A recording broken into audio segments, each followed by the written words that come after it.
ചെയ്ത്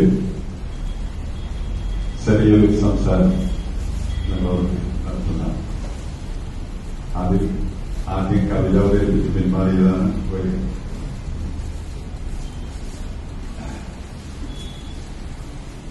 ദേവിയിലും സദസ്സിലുമൊക്കെ ഇരിക്കുന്ന മഹത്വത്തിലാണ്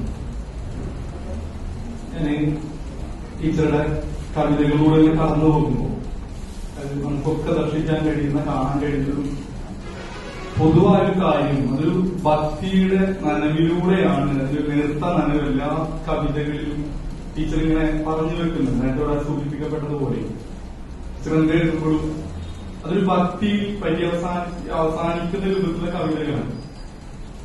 ടീച്ചറുടെ പുസ്തകം തന്നെ ഒന്ന് പൂർണ്ണമായും ഭക്തി കാവ്യങ്ങളും മറ്റ് ഭക്തി സാധാരണ ജനറൽ ആയിട്ടുള്ള ടോപ്പിക്കുകളാണ്. അടുത്ത മരങ്ങൾ പെയ്യുമ്പോൾ എന്നുള്ള കവിത എനിക്ക് തോന്നുന്നത് ഒരു ചെറിയൊരു അഭിപ്രായം അല്ലെങ്കിൽ ഒരു ചിന്ത രണ്ട് രൂപത്തിലുള്ളതല്ല. എല്ലാത്തിലും ഭക്തിയുണ്ട് എന്ന് വിശ്വസിക്കുന്ന ഒരാളാണ്. അതായത് ഭക്തിയിൽ നിന്ന് നമ്മൾ പുറത്തു കിടക്കേണ്ടതുണ്ടോ എന്ന് ആലോചിക്കുന്ന ഒരു സാഹചര്യമാണ് ഇന്നുള്ളത്. ഭക്തി മനുഷ്യനെ അക്രമിയാക്കി മാറ്റുന്നു.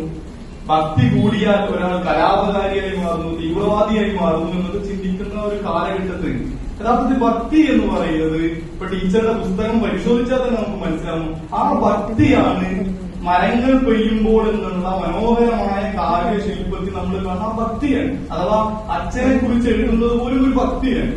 പ്രകൃതിയെ കുറിച്ച് ടീച്ചർ പ്രകൃതിയെ സമീപിക്കുന്നത് പോലും ഭക്തിയാണ്. അഥവാ ഭക്തി എത്രത്തോളം നമുക്ക് കൂടുന്നുവോ അത്രത്തോളം, അല്ലെങ്കിൽ മതം അതിന്റെ ഭക്തി എന്തോ ആകട്ടെ കൂടുന്തോറും കുറച്ചുകൂടി കരുതലോടെ കുറച്ചുകൂടി കാരുണ്യത്തോടു കൂടി ലോകത്തെ സമീപിക്കാൻ കഴിയും എന്നതാണ് ഈ പുസ്തകം ഒരു ആവർത്തി വായിച്ചപ്പോൾ എനിക്ക് മനസ്സിലായത്. ഇപ്പോ ശ്രീനാരായണ ഗുരു നമുക്കറിയാം.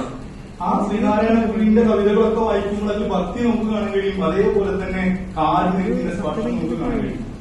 ഒരു സുഹൃത്തിന്റെ അനുഭവം ഈ സന്ദർഭത്തിൽ ഞാൻ ഓർക്കുകയാണ്. ഒരിക്കലും ഇങ്ങനെ ഒരു ബസ്സിലൂടെ ഇങ്ങനെ യാത്ര ചെയ്യുമ്പോൾ ഒരു സഹയാത്രികനായ ഒരാൾ ഇങ്ങനെ അവിടെ ഛർദ്ദിക്കുകയാണ്. മറ്റുള്ളവർക്കൊക്കെ അത് വലിയ ബുദ്ധിമുട്ടായി.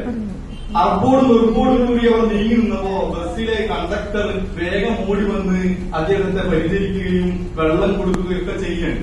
അപ്പോ ഇദ്ദേഹം ഈ പറഞ്ഞ ആൾ പറയാണ്, ഞാൻ അദ്ദേഹത്തെ ശ്രദ്ധിച്ചു, അദ്ദേഹത്തിന്റെ കഴുത്തിൽ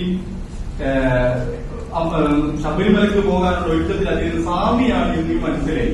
ഞാൻ അദ്ദേഹത്തെ ചേർത്ത് നിർത്തി അദ്ദേഹത്തോട് പറഞ്ഞു, നീ തന്നെയാണ് അയ്യപ്പൻ, നീ തന്നെയാണ് അയ്യപ്പൻ, നീ എവിടേക്കാണ് പോകുന്നത്, നീ മല കയറാൻ പോവുകയാണ്, നീ തന്നെയാണ് അയ്യപ്പൻ. അതാണ് ഇതിനകത്തൊരു ടീച്ചർ പറഞ്ഞത്. അതായത് ഭക്തിയുടെ നനവ് ടീച്ചറെ കവിതയിൽ ഉണ്ടാകുമ്പോഴും പ്രകൃതിയെ സമീപിക്കുമ്പോഴും അച്ഛനെ കുറിച്ച് ഓർക്കുമ്പോഴും കൊറോണയെ കുറിച്ച് പറയുമ്പോഴും ഒക്കെ ഒരു കാരുണ്യത്തിന്റെ സ്പർശം ഉണ്ടാകുന്നത് ഈ ഭക്തിയാണ്. അപ്പോ ഭക്തി അല്ലാത്ത കവിതകൾ വേറെ എന്ന് മാറ്റി നിർത്തി നമ്മൾ സംസാരിക്കേണ്ടതില്ല എന്ന് രൂപത്തിലാണ് ഉള്ളവർ തോന്നുന്നത്. ഞാൻ അവസാനിപ്പിക്കുകയാണ്. ഇത്തരം ഒരു സദസ്സിൽ വരാൻ കഴിയുന്നത് വലിയ സന്തോഷമാണ്. ബക്കർ മേത്ത സാർ പറഞ്ഞതുപോലെ ഇവിടെ ഓരോരുത്തരെ കുറിച്ച് പറഞ്ഞു.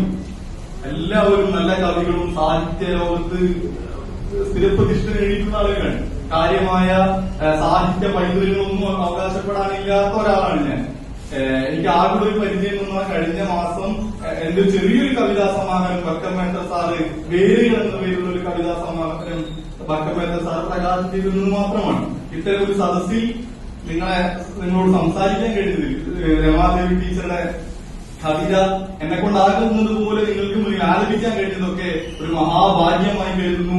അത് പ്രത്യേകം ബക്കർ മേത്തല മാഷിനും രമാദേവി ടീച്ചർക്കും നന്ദി സൂചിപ്പിക്കുന്നു, നന്ദി അർപ്പിക്കുന്നു. നന്ദി, നമസ്കാരം.